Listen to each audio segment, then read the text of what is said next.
नमस्ते, good evening, back again with you. आप यहाँ पर देख रहे हो सर्कैडियन रिदम।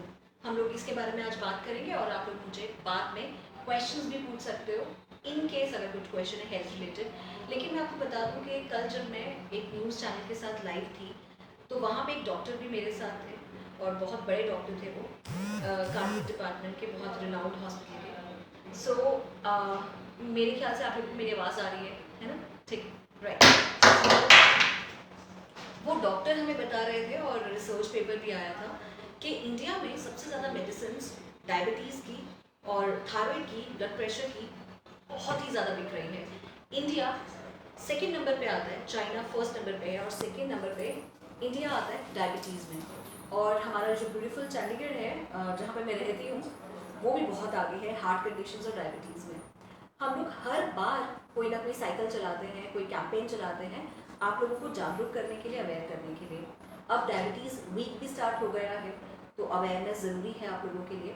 सो मैं आपको बता रही हूँ कि इनकेस अगर आपके आसपास या आपको diabetes, blood pressure, heart conditions, migraine से लेके डिप्रेशन, इंसोम्निया या कोई भी थकावट रहती है, मूड स्विंग्स रहते हैं, हार्मोनल इम्बैलेंस हो रहा है, यू नेम एनी डिजीज़, उसका एक सोल्यूशन आज की वीडियो में है। सो बहुत ध्यान से इस वीडियो को सुनना और शेयर ज़रूर करना। रीज़न इनकेस अगर आप शेयर करोगे तो जो ये फार्मास्यूटिकल कंपनीज़ का मैंने आपको नेम बताया अभी कि फार्मास्यूटिकल कंपनीज़ धड़क्के से जो है मेडिसिन बेच रही हैं और मेडिसिन ठीक भी है, बहुत बीमारी को कंट्रोल करती हैं, हमें चाहिए भी है। लाइफ सेविंग ड्रग्स बहुत ही हेल्पफुल होते हैं, पर क्या उस कंडीशन में भी जहाँ पे आप लोगों को पता है कि हमारे जेनेटिक कोड में डायबिटीज़ था और हम लोग प्री डायबिटिक हैं, हम लोग अभी से अपना वेट कंट्रोल कर लेते, डाइट कंट्रोल कर लेते, तो शायद हम लोगों को सीकेडी, डायबिटीज़ नेफ्रोपैथी, ये सब प्रॉब्लम्स ही ना होती। पता है मम्मी पापा ब्लड प्रेशर की मेडिसिन लेते थे, दादा दादी जी को ब्लड प्रेशर का प्रॉब्लम था, किसी को फैमिलीज में ब्रेन हैमरेज हुआ था या कोई और प्रॉब्लम थी, अपने आप का ख्याल पहले ही रख लेते। चलता है वाला एटीट्यूड अगर अब नहीं छोड़ोगे तो सच में ज़्यादा देर नहीं चल पाओगे। और अब इनफ, हद हो गई। 15 साल से आप लोगों को एक ही बात मैं बार बार समझा रही हूँ कि अपने बॉडी का ख्याल रख लीजिए। बहुत ज़्यादा डिफिकल्ट नहीं है, आपकी बॉडी सिम्टम्स देती है आपको, पर आप उसको इग्नोर करते हैं। आप इतने हार्श अपनी बॉडीज़ के लिए कैसे हो सकते हो? आप लोग अपने ब्यूटी ट्रीटमेंट्स लेते हो, आप लोग थ्रेडिंग्स करवाते हैं, फेशियल्स लेते हैं, बालों के लिए स्पा करते हो। मेल्स की भी बात करें तो ग्रूमिंग पे अपना हम लोग हमेशा फोकस करते हैं। अपर बॉडी ठीक है, we brush every day, we take care of our bodies every day, but what about the inner thing, inner body, soul, आपके organs, आपके kidney shape organ, bean shape organ, हाँ, आपका हार्ट, इन सब का क्या हम लोग ध्यान नहीं देते। अगर हम इस पर ध्यान नहीं देते और हम लोग जो कुदरत से पंगा लेते हैं, यूनिवर्स से पंगा लेते हैं, जब हम लोग बायोलॉजिकल क्लॉक से पंगा लेते हैं, सर्कैडियन रिदम के साथ पंगा लेते हैं, तो हम लोगों को होती है प्रॉब्लम्स। हमारा जो संतुलन है वो कुदरत के साथ इतना अच्छा बना हुआ है कि जब आप उसको थोड़ा सा भी गड़बड़ा दोगे ना तो आपको मेजर प्रॉब्लम आएगी। कुदरत को जब हमने खराब किया था तो लॉकडाउन ने कुदरत को वापस से ठीक करवाया। कुदरत ने अपने आप को तो हील कर लिया, पर जब आप अपने आप को खराब कर रहे हो तो बॉडी अपने आप को कैसे हील करे? आप तो उसको हील भी नहीं करने देते हो। आपको सिर्फ बॉडी इतना कहती है कि रात को अच्छे से सो जाना 7-8 घंटा, ताकि मैं आपके बॉडी में पूरा दिन जो रिपेयर का वर्क है, जो होना था, वियर एंड टियर हुआ है, वो मैं रात को कर पाऊँ। पर हम लोग सोने भी नहीं देते हैं। तो बॉडी आपसे कैसे पंगा ले? बॉडी अपने आप को कैसे ठीक करे? वो कैसे ठीक नहीं करती है, पर आपको वो सिम्टम्स देती रहती है। जैसे आपके स्वेलिंग हो जाती है हाथों में, आपके बाल झड़ने लग जाते हैं, आपको मूड स्विंग्स होने लग जाते हैं, आपको एंजाइटी रहती है। पर आपको जैसे वो सिम्टम देती है ना, आप क्या करते हो? यहाँ पे सर्वाइकल का सिम्टम आया, यहाँ पे सिम्टम आया, आपके पैरों में स्वेलिंग हुई, तो फटाफट से हम क्या करेंगे? पेन किलर खा लिया, या फिर हम क्या करेंगे? फटाफट से जाएंगे यूरिक एसिड की मेडिसिन खा लेंगे, डायबिटिक्स ले लेंगे। ब्लड प्रेशर का सिम्टम आया कि आपके बॉडी में, हार्ट में आर्टरीज की जो वॉल है वो अच्छी नहीं है, हेल्दी नहीं है, हम लोग उसको ठीक नहीं करेंगे। हम लोग क्या करेंगे? उसके लिए दवाई खा लेंगे ताकि वो सिम्टम्स आने बंद हो जाए। हमें सिम्टम्स को बंद नहीं करना, हमें अपनी बीमारी को खत्म करना है, हमें डायग्नोज को ट्रीट करना है। So medicine is all about the controlling, which is very important, but what about the prevention? So आज की वीडियो सर्कैडियन रिदम के बारे में है। This is very important. मैं आपको बायोलॉजिकल क्लॉक के बारे में हमेशा समझाती थी, हमारे पूर्वज समझाते थे। इंटरमिटेंट फास्टिंग आई आप नए जनरेशन्स को बताने के लिए कि 12 घंटे की विंडो है, उसमें खा लो। आप लोगों को फैंसी नेम भी दिया इंटरमिटेंट फास्टिंग का, लेकिन तब भी आपको समझ में नहीं आया, उसको भी आपने किसी और तरीके से ले गए, उसको एक्सट्रीम वेट लॉस पे ले गए। जैनिज़म्स में या बहुत ऐसे रिलीजन्स में या जिनसे मैं योगा सीखती हूँ, मेरे योगो गुरु, वो भी मुझे सिखाते थे या वो भी मुझे बताते थे कब उठना है, कब सोना है, कब लास्ट मील हो। मैं अपने तन से ज़्यादा मन के लिए खाना खाती हूँ, ठीक है। तो मैं अपने बॉडी को कंट्रोल कर पाती हूँ। मैं दिन में 24 घंटे में 48 घंटे का काम करती हूँ, लेकिन अपने बॉडी को रेस्ट भी देती हूँ। तो अगर मैं इतना काम करना चाहती हूँ, मैं क्यों करना चाहती हूँ?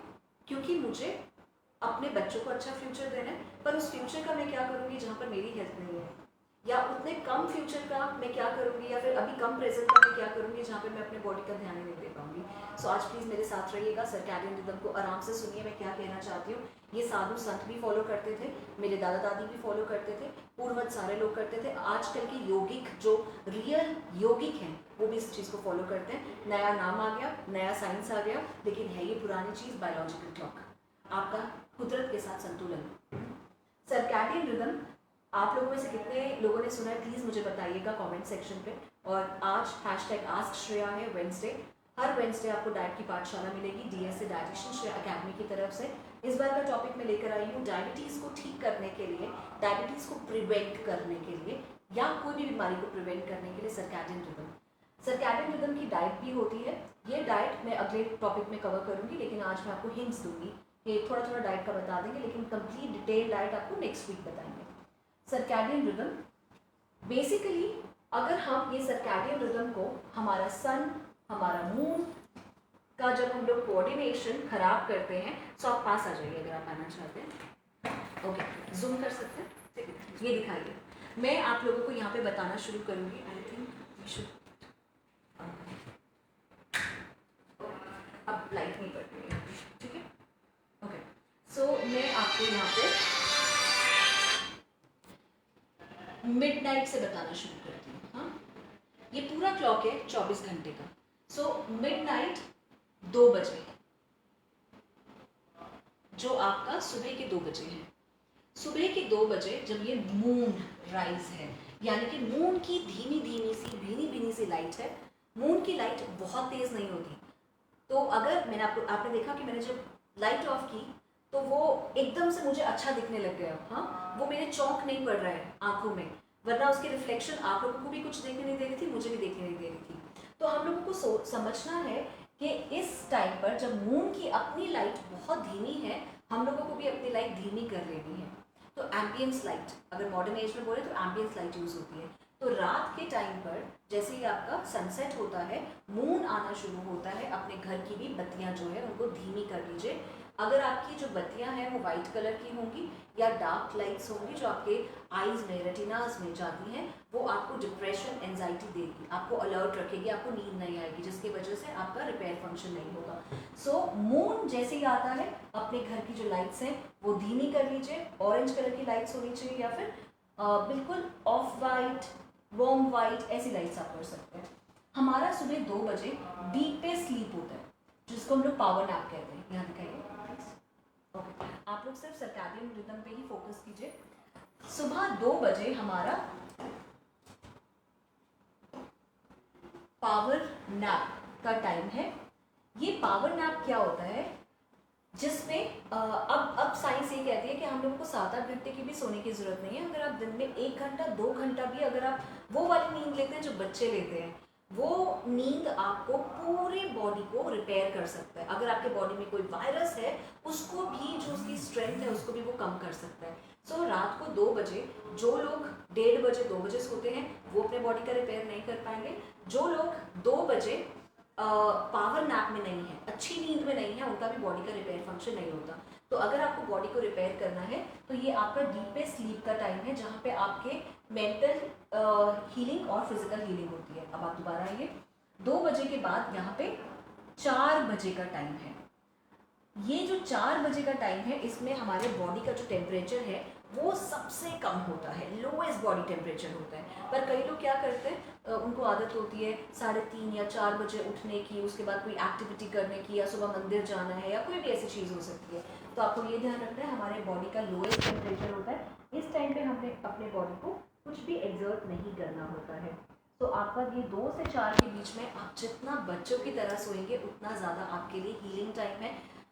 बिलीव मी, मैं आपको इतने कॉन्फिडेंटली बोल सकती हूँ कि ये जो आजकल डिप्रेशन का ट्रेंड चल गया है ना, कि थोड़े से सर्कमस्टांसेस ऐसे हुए, I know this pandemic was very hard on us, बहुत लोग हमें छोड़ के गए हैं, लेकिन दैट वॉज अ सर्कमस्टांस। आपको वो डिप्रेशन की गोली खा के, क्या आपको सच में क्लिनिकल डिप्रेशन था, आपको क्या ओसीडी था, या आपको कोई ऐसी बीमारी थी जो सच में डायग्नोज हुई, तो आप लोग अपने सर्कमस्टांसेस से भागने के लिए अपने दिमाग को बंद नहीं कर सकते हो। तो बस अगर आपको रिपेयर करना है, जल्दी उस सिचुएशन से कम बैक करना है, कवर अप करना है, तो ये 2 बजे से 4 बजे तक का टाइम है। रात को 2 से 4 में ज़रूर सोइएगा। आपकी जो भी पार्टीज आप करते हैं या कोई भी ऐसा लाइफस्टाइल है जिसमें आप लेट सोते हैं, 2 से 4 अगर बॉडी को खराब कर दिया, believe me, do what ever, एक दिन एंटी डिप्रेसेंट्स खानी पड़ेगी, एक दिन बॉडी आपको ज़रूर एक सिग्नल देगी कि भाई मुझे इस टाइम पे सोना था, और अगर ये पावर नैप का टाइम मिस कर दोगे तो पूरा दिन नींद नहीं आएगी और ड्राउजी से रहोगे और थका हुआ फील करोगे। इसके बाद हमारा टाइम आता है सुबह 6 बजे का, 6 से 6:45 का टाइम। इधर देखिए, 6 से 6:45 का जो टाइम है, अब ये मैंने बताया था कि लोएस्ट बॉडी टेम्परेचर है हमारा। अब ये है शार्पेस्ट ब्लड प्रेशर राइज। अब क्या है, हमारा बॉडी का ब्लड प्रेशर इंक्रीज होना शुरू हो गया। क्यों? क्योंकि अब सन आना शुरू हुए हैं, सूरज देवता चढ़ना शुरू हुए हैं। सो जब अब ये सूरज देवता आना शुरू हुए, हमारे ब्लड प्रेशर इंक्रीज होने लग गया, और अब ये टाइम है कि जब आप उठ जाइए, अब आपको बेड से उठ जाना चाहिए। सो जो लोग 8-9 बजे उठते हैं उनके लिए ये वाला जो टाइम है ये थोड़ा रिस्की रहता है। आप हाई ब्लड प्रेशर में बेड पे लेट नहीं सकते। हाई ब्लड प्रेशर में इंपॉर्टेंट है कि आप अपनी कुछ ना कुछ एक्टिविटी स्टार्ट कर लें, चाहे वो आप बेड से ही उठ जाइए, या फिर अगर आप सो भी रहे हैं, ऐसा कुछ टाइम है कि आप नहीं उठ सकते, तो अपने पैरों को इंक्लाइन रखिए, यानी कि 2 पिलोज अपने पैरों के नीचे रखिए।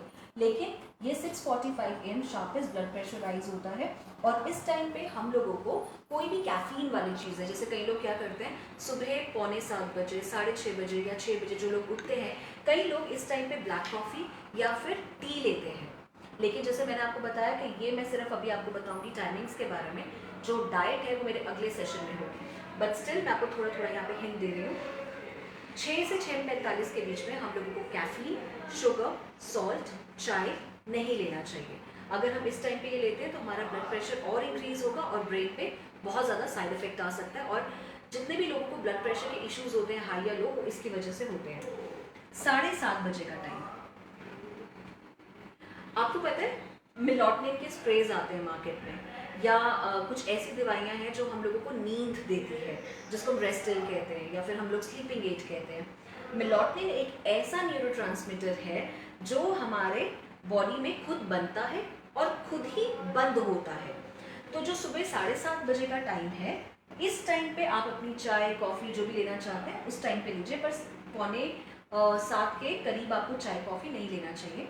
7:30 आपके बॉडी का मेलाटोनिन सिक्रीशन, जो मेलाटोनिन क्या करता है, मेलाटोनिन आपको काम डाउन करने में हेल्प करता है, आपको नींद अच्छी देता है, आपको मतलब बहुत रिलैक्स करके रखता है। पर कौन चाहेगा कि सुबह सुबह के टाइम पे हम लोग रिलैक्स रहें, या हम एक्टिव ना रहें, या हमें नींद आती रहे। तो इसीलिए कुदरत आपको 7:30 बजे, ओके, इसीलिए कुदरत 7:30 बजे खुद ही मेलाटोनिन को बंद कर देता है, मेलाटोनिन की सिक्रीशन को ब्रेन बंद कर देता है। यानी कि अगर मेलाटोनिन की सिक्रीशन बंद हो गई, और जो लोग 7:30 बजे के बाद भी सोते रहते हैं, उनको क्या होता है, इस टाइम पे उनको रेस्टलेस होता है, उन लोगों का ब्लड प्रेशर बढ़ता है, उन लोगों का डायबिटीज़ बढ़ता है। तो इसीलिए जिन लोगों को भी कुछ भी कोमॉर्बिडिटीज़ हैं, कोई भी बीमारियां हैं, तो उन लोगों को 7:30 का एक टाइम है जब उनको उठ जाना चाहिए, क्योंकि इस टाइम पे बॉडी उसके बाद नींद को एक्सेप्ट नहीं करती। सो 7:30 बजे के बाद जितनी आप नींद लेंगे 9 बजे तक, 10 बजे तक, उतना आपको वेट गेन होगा, मेटाबॉलिज्म स्लो डाउन हो जाएगा। तो जिन लोगों का वजन भी कम नहीं होता है, वो लोग भी ये वीडियो बहुत ध्यान से देखिएगा।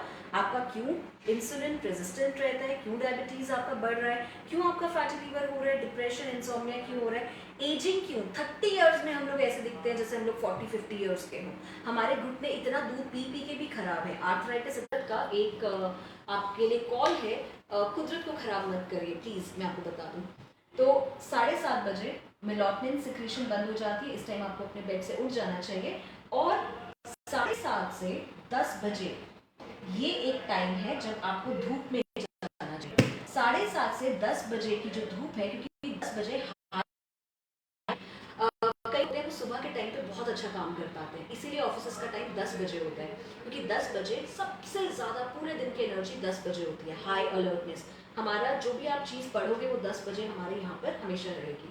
तो अब 7:30 से 10 बजे के करीब अगर आप धूप में जाएंगे, चाहे 15 मिनट के लिए चाहे 20 मिनट के लिए, आपका कोलेस्ट्रॉल नहीं बढ़ेगा, आपका विटामिन डी कम नहीं होगा, बोन्स वीक नहीं होंगी, ऑस्टियोपेनिया ऑस्टियोपोरोसिस वाली शिकायतें नहीं आएंगी। तो हार्ट रिदम खराब होने लग जाती है, हार्ट रिदम खराब होती है तो डेफिनेटली ईसीजी भी खराब होगी। इसके बाद हम चलते हैं दोपहर की तरफ। सो आई एम श्योर मिडनाइट आपने कवर कर लिया है, ओके राइट। अब हम चल रहे हैं दोपहर की तरफ। सो दोपहर को 2:30 का जो टाइम है वो बेस्ट कोऑर्डिनेशन का टाइम होता है। जब बच्चे स्कूल से आते हैं, हम लोग टिफिन पैक करते हैं, अपना भी बहुत सारा काम इकट्ठा कर रहे होते हैं, तो बेस्ट कोऑर्डिनेशन मतलब और आपकी बॉडी का बेस्ट कोऑर्डिनेशन है। तो जितना आपका स्किलफुल काम है वो आप इस टाइम पे करा सकते हैं। सो ये बेस्ट कोऑर्डिनेशन है बॉडी एंड माइंड का। आप इसमें अगर येन योगा करते हैं, मेडिटेशन करते हैं, इस टाइम पे भी आप कर सकते हैं। वरना आपको अगर कोई ऐसा लगता है आपको कोई बहुत क्रिएटिव कोई काम करना है, तो ये क्रिएटिव टाइम के लिए 2:30 बजे का टाइम बेस्ट होता है। इनमें डाइट क्या खानी है सर्कैडियन रिदम के अकॉर्डिंग, वो मैं आपको नेक्स्ट अपने डाइट की अकेडमी नेक्स्ट वेडनेसडे बताऊंगी। तो अब 3:30 बजे का टाइम दोपहर का फास्टेस्ट रिएक्शन टाइम होता है। फास्टेस्ट रिएक्शन मतलब क्या कि आपके बॉडी में जो भी सिग्नल जाएगा वो एकदम से उसका रेसिप्रोकेशन आता है। सो ये फास्टेस्ट रिएक्शन टाइम बहुत अच्छा होता है। तो इसीलिए 3:30 बजे का टाइम आपका स्पोर्ट्स के लिए बड़ा अच्छा रहता है। उसके बाद हम लोग 5 बजे, अब ये 5 बजे कैसा टाइम है, वो लोग जो हार्ट पेशेंट है या जिनको मसल का कोई प्रॉब्लम रहता है या कोई भी बीमारी, कोई भी बीमारी, सर्वाइकल, माइग्रेन, किसी भी टाइप का कुछ भी बीमारी, चाहे वो स्किन कंडीशन से क्यों हो, 5 बजे शाम को बेस्ट टाइम होता है फॉर व्हाट, एक्सरसाइज। और ये एक्सरसाइज कौन सी है, यहाँ पे मैं आपको एक करेक्शन कर दूं, जो एक्सरसाइज थी वो यहाँ करनी है आपको। 7:30 से 10 बजे सुबह वॉक करो, धूप में हल्का स्ट्रोल करो। फिर उसके बाद 2:30 से 3:30 दोपहर को, कई स्टूडेंट्स ऐसे होते हैं वो दोपहर को वर्कआउट करना चाहते हैं, उनके लिए ये बहुत अच्छा टाइम है। 5 बजे का टाइम उन लोगों के लिए है, सुबह का आपका वॉक का टाइम है। 5 बजे का आपका वो टाइम है जिसमें आप फिर से वॉक कर सकते हैं। आपको हैवी वर्कआउट करना है तो आफ्टरनून में करें। अगर आपको अपना ब्रीदिंग कोऑर्डिनेशन के साथ योगा करना है, या अगर आप कार्डियोवैस्कुलर कोई प्रॉब्लम है, मसल की कोई प्रॉब्लम है, तो आपका 5 बजे का टाइम बेस्ट होता है।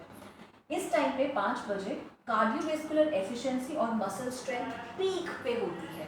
तो इस टाइम पे भी आपको कोशिश ये करनी है कि 5 बजे एक्सट्रीम हाई बीपी, हम लोग गलती यही करते हैं, हम लोग क्या करते हैं 4-5 बजे हमें बहुत भूख लगी होती है, हम लोग कहते हैं अरे जाओ, तो हम लोग मार्केट से निकल करके गोलगप्पे खा लो, या इतना ज़्यादा नमक या फिर इतना ज़्यादा कैफीन या कोल्ड कॉफ़ी, क्योंकि हम लोग जब कई बार अपने मीटिंग भी करने जाते हैं, फ्रेंड्स से मिलते हैं, तो इस टाइम पे हम हैवी खाते हैं।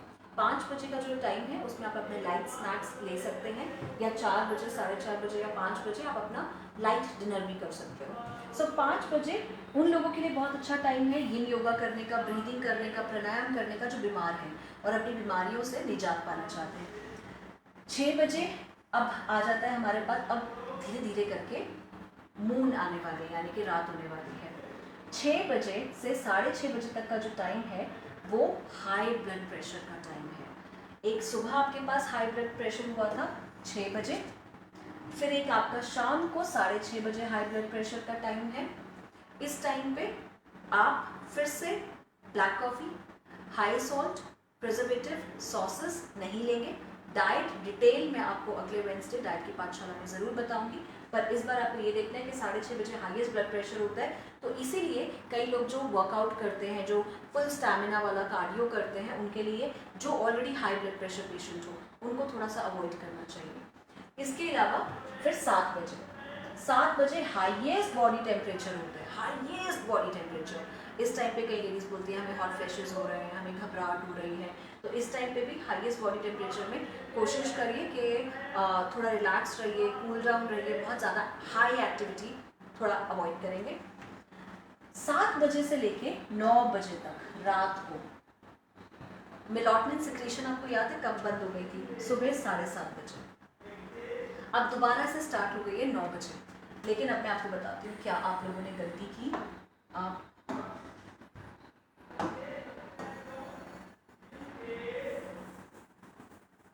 ये सारा आपको सर्कैडियन रिदम समझ में आ गया है, कब मेलाटोनिन सिक्रीट होता है।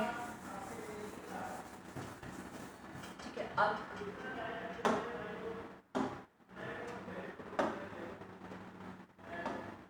ओके, अब मैं आपको यहाँ पे एक और चीज़ समझाती हूँ जिसको हम कहते हैं डिजिटल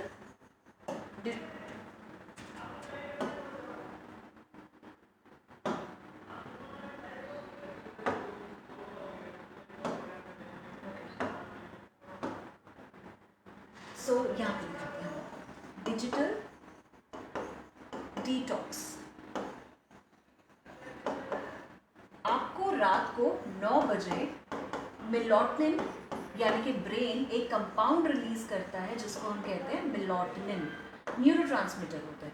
ये आजकल दवाइयों में भी होता है, स्प्रे में भी मिलता है और लोगों को दिया जाता है जिनको इंसोम्निया है या नींद की प्रॉब्लम है, तो ये मेलाटोनिन लेते हैं और उसके बाद अच्छी नींद आती है। पर कुदरत आपका ब्रेन जो है वो मेलाटोनिन को खुद ही सिक्रीट करता है रात को 9 बजे। अब गलती क्या होती है, आप लोग ऑफिस से जाते हैं या फिर बच्चे रात को 9 बजे स्क्रीन्स देखना शुरू कर देते हैं। अब आपके फ़ोन में जो एक ब्लू लाइट आती है ना, जब आप कभी अंधेरा कमरा करके बैठना, वहाँ पे ब्लू लाइट आती है, वो हमारे मेलाटोनिन की सिक्रीशन को स्टॉप कर देते हैं। अब क्या है, यहाँ पे एक इंटरनल फाइट, आप लोग एक कुदरत से लड़ना शुरू कर देते हो। अब आप ये सोचिए कि कितनी गलत बात है। कुदरत हमें कह रहा है कि मेरे बच्चे नींद का टाइम है, तुम्हें सोना है, और हम अपना फ़ोन लेके कुदरत से ही लड़ते हैं। हमें अपनी बॉडी नहीं ठीक करनी, हमें डिप्रेशन चाहिए, एंजाइटी चाहिए, हमें इंसोम्निया चाहिए, फिर उसके बाद हम उठ के बोलेंगे अरे हमें तो डिप्रेशन है। सो रात को 9 बजे मेलाटोनिन का सिक्रेशन होता है और 9 बजे का टाइम बहुत ही ज़्यादा खतरनाक है जब अगर आप स्क्रीन्स यूज़ करें या आप जिम करें या कोई ऐसा टाइम कोई ऐसी चीज़ करें, कॉफ़ी पिए काली या कैफ़ीन ज़्यादा ले लें या अल्कोहल ले लें। 9 बजे का टाइम ऐसा है जब मेलाटोनिन सिक्रीट हुआ, लेकिन आप लोगों ने उसको बंद करा दिया और ये मेलाटोनिन ने आपको 9 बजे से लेके 6:30 बजे तक की स्लीप देनी थी। सो ये 9 बजे से लेके मतलब 9 बजे मेलाटोनिन सिक्रीशन स्टार्ट हो जाती और अगर आप मैक्सिमम 10 या 11 बजे सो जाते और ये 11 बजे से लेके 6:30 या 6:45 तक आपको जो नींद देनी थी वो खुद ही आती। आपको वो CPAP या फिर स्लीपिंग एड की ज़रूरत नहीं पड़ती। तो जो भी ये चीज़ें आप कर रहे हो, जो आज मैंने आपको सर्कैडियन रिदम समझाया, बायोलॉजिकल क्लॉक समझाया, ये मैंने कुदरत से जो नियंत्रण जो हम लोगों ने ख़राब कर दिया है, बैलेंस जो ख़राब कर दिया है, वो मैंने आपको समझा दिया। आप चाहे फास्टेस्ट टेक्नोलॉजीज़ के साथ हो या आपका मेरे ख्याल से टाइम, क्योंकि आप में से कई ज़्यादा ऐसे भी मेरे क्लाइंट्स हैं जो कहते हैं हम लोग तो बाहर के कंट्रीज़ के साथ रात को ही हमारा काम स्टार्ट होता है, बट नथिंग डूइंग। अगर आपका उनके साथ रात को ही काम स्टार्ट हो रहा है तो आपने अपना जो ये बॉडी का जो साइकिल है, जो बायोलॉजिकल क्लॉक है, वो आपने ख़राब कर दिया। और यही बायोलॉजिकल क्लॉक पैंक्रियास से इंसुलिन प्रोड्यूस करती है। आपको पता है, सिर्फ जो मैंने आपको सोने का बताया, मैं बहुत इंपॉर्टेंट आज आपको एक बात बता रही हूँ। आप लोगों में से बहुत लोग हैं कहते हैं मैम मेरे साथ वो भी डाइट ले रही थी पर उसका तो बहुत अच्छा वजन कम हो गया, मेरा क्यों नहीं हुआ? मैम योगा तो वो भी कर रही थी पर वो कैसे ठीक हो गई, मैं क्यों नहीं हुई? मेरे घर पे मेरे हस्बैंड का अच्छा वेट कम हो गया, मेरा क्यों नहीं हुआ? आपको मैं बताती हूँ क्यों। जब आप सोते हैं 2 हार्मोन्स और प्रोड्यूस होते हैं जिसको हम लेप्टिन और ग्रेलिन कहते हैं। ये जो लेप्टिन और ग्रेलिन हार्मोन है ना, ये कब प्रोड्यूस होता है? जब हम लोग सोते हैं। इन दोनों का अलग अलग काम है। लेप्टिन हार्मोन आपको बताता है कि अरे आपको तो और भूख नहीं है, आप जो भी खाना खा रहे हो वो सिर्फ साइकोलॉजिकल ईटिंग के लिए खा रहे हो। कई लोग ऐसे होते हैं खाते जाते हैं और उनको भूख का सिग्नल ही नहीं मिलता, उनको समझ में ही नहीं आता कि पेट भर गया, पर वो खाते जाते हैं। और मैंने अपने योग गुरु से एक ही बात सीखी थी और देव मेरे सर थे, उन्होंने भी मुझे यही बात सिखाई थी कि हमारा शरीर बहुत छोटा है, हमें सिर्फ इतने खाने की ज़रूरत है एक मील में, लेकिन हम ज़रूरत से ज़्यादा खाते हैं और उस खाने की एनर्जी कहाँ जा रही है? वो खाने की एनर्जी जो है हमें डेमन बना रहा है, हमें बीस्ट बना रहा है, हमें एक एनिमल बना रहा है, हमें रेस्टलेस कर रहा है, हमारे अंदर वो अशांति आ गई है। तो इसीलिए अगर आप रात को अच्छे से नहीं सोएंगे, वो 6 घंटे, वो 7 घंटे, या मैंने आपको पावर नैप का टाइम बताया, अगर आप ये स्लीप नहीं लेते तो आपका लेप्टिन हार्मोन आपको कभी नहीं बताएगा कि आपको भूख है, वो खत्म हो चुकी है, खाना मत खाओ, बस करो। आजकल मार्केट में लेप्टिन हार्मोन के मेडिसिन भी आते हैं, लोग उसको भी आर्टिफिशियली खाते हैं। पर आर्टिफिशियली क्यों खाएं? क्योंकि जब सब बॉडी में बनता है, उसके बाद ग्रेलिन एक ऐसा कंपाउंड होता है जो आपको ये बताता है कि मुझे भूख लगी है। पर हमने कुदरत के साथ इतना खिलवाड़ किया, अपने शरीर के साथ इतना खिलवाड़ किया, हम लोग सच में खुद मशीन बन गए। हमारे अंदर सारे जो हमारे सेल्स हैं, चाहे वो रिसेप्टर सेल्स हों, चाहे वो आपके डीएनएज हों, हम लोगों ने सब खराब कर दिया। पर सीरियसली हमने ये खराब क्यों किया? हमें क्या कुदरत के साथ इतना ज़्यादा डिस्कनेक्शन चाहिए? सो ये आज का जो सर्कैडियन रिदम था, बायोलॉजिकल क्लॉक था, this was all about making you aware about the biological clock, the internal clock which is going inside you, which needs a connection with the universe, with the sun, with the moon. आप लोगों के parents, बहुत लोग ऐसे होंगे जिनके parents भी उनको बोलते होंगे टाइम पे सो, टाइम पे उठो। हम लोगों को लगता है ये क्या है, आजकल का टाइम बदल गया, it's all about the Instagram, it's all about the Facebook, it's all about the reels. पर सीरियसली हम लोग कितना खुश हैं अब? हम उतना खुश नहीं हैं। फार्मास्यूटिकल कंपनीज की तरफ ही आप देखिए, बिजनेस बहुत अच्छा ग्रो कर रहा है दवाइयों का, सर्जरीज होती जा रही हैं, डिप्रेशन, 19 साल के बच्चों को डिप्रेशन, सीरियसली ये सब चीज़ें अच्छी नहीं हैं। और बहुत आसान है कि अगर आप सर्कैडियन रिदम को समझें, बायोलॉजिकल क्लॉक को समझें।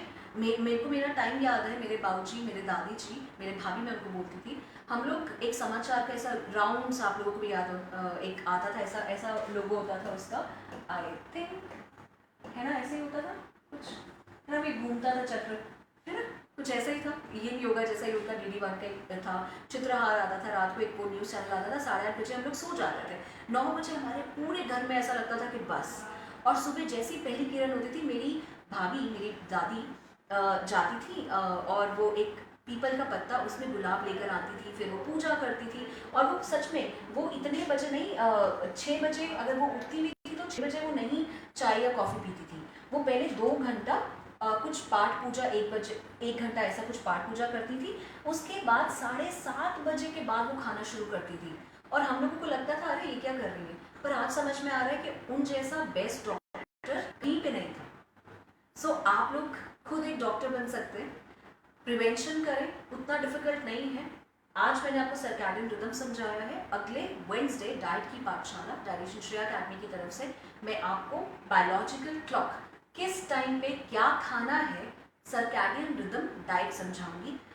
मेरा हमेशा से यही फोकस है, मेरा इतना ही एफर्ट है, और मैं चाहती भी हूँ कि मेरे को आप लोग इस तरीके से याद रखें कि मैंने आप लोगों को जागरूक करने की कोशिश की है, मैंने बताने की कोशिश की है कि आप लोग सिर्फ फंस रहे हो। आप ये dialysis and creatinine and CKD and depression and what not, मेरा पोस्ट कोविड क्लिनिक में जो अब इंटरेक्शन है वो सब, मैं अभी परसों, मैं अभी आज ज़्यादा बहुत ज़्यादा इफेक्टेड हूँ। रीज़न मैं परसों, अमन मेरी डाइट काउंसलर है, उसके साथ मैं, क्लिनिक मेरा फर्स्ट फ्लोर पे, मैं नीचे मिलकर आई हूँ, और मैं उस पेशेंट को मेरे ख्याल से 6 महीने 1 साल से डाइट के लिए बोल रही थी, पर कभी कभी वो आउट ऑफ फोकस हो जाते। वाइफ और डॉटर बहुत चाहती थी कि वो अच्छे से फॉलो करें।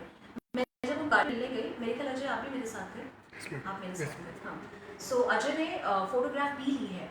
सो मेरे हाथ में पेन था, जो आगे से, ये वाला पेन था मेरे हाथ में, ये वाला पेन था मेरा, जो आगे से आप देख लीजिए कितना शार्प है। सो मैंने उनके पैर में ऐसे करके प्रेस किया, उनको दर्द नहीं हुआ, मैंने दोबारा प्रेस किया, नहीं हुआ, मैंने इतनी जोर से प्रेस किया कि शायद मुझे दर्द हुआ, पर उनको कोई भी सेंसेशन नहीं थी। उस टाइम मैंने सिर्फ अमन की आंखों में ये देखा कि अमन कब तक, बस अब नहीं, एम्पुटेशन किसी भी टाइम हो सकता है। और उनकी वाइफ और उनकी जो डॉटर हैं वो मेरे पास बैठे हुए थे, हम लोग ये बात कर रहे थे कि उनका GFR अब बहुत कम हो गया है, उनका क्रिएटिनिन बढ़ा हुआ है, अब हम क्या करें क्या करें। और मैं वो टाइम सोच रही थी कि जब हम लोग तुम्हें बोल रहे थे कि अभी HbA1c प्री डायबिटिक कंडीशन है, अभी क्रिएटिनाइन उतना नहीं बढ़ा है, समझ लो, सोच लो, कर लो, उस टाइम नहीं आपको अल्कोहल चाहिए। आप अपने mls भी कम नहीं कर सकते, आप तब कॉम्प्रोमाइज़ नहीं करते। और जब एंड स्टेज होती है, आप में से बहुत लोगों का ऐसा रिएक्शन है, मैं आपको बता रही हूँ। कल भी मैं किसी को मिली हूँ बहुत नियर एंड डियर वन को, उन्होंने बोला कि अरे मैंने पूछा क्या हाल है, उन्होंने बोला बस चल रहा है, डायबिटीज़ का तो हाल अच्छा नहीं है। मैंने कहा क्यों? मैंने कहा डाइट फॉलो कर लो। कहते हैं नहीं डाइट क्या फॉलो करो, जितनी रहेगी अब वैसी कटेगी। भाई तुम्हें कैसे मालूम है कि तुम्हारी कितनी रहती है life?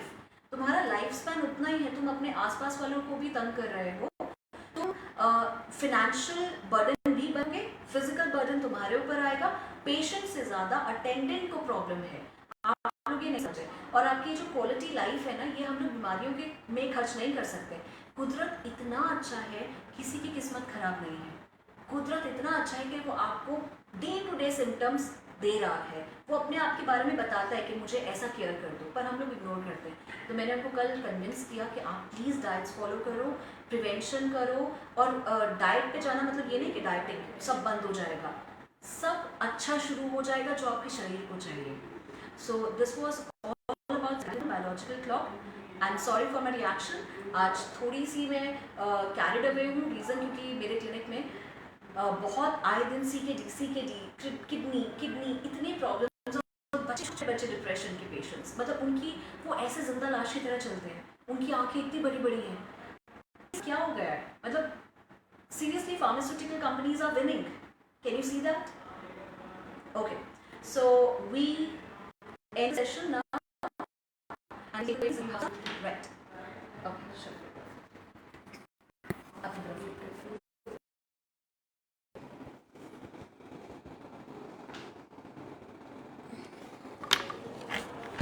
Okay. Okay. Hi Umeed, how are you? लाइए मुझे दीजिए फ़ोन।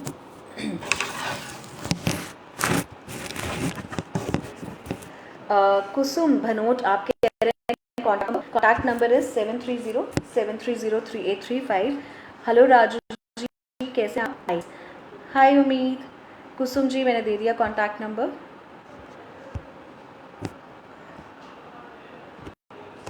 Okay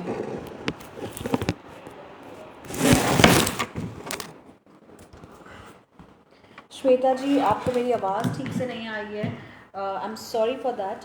what time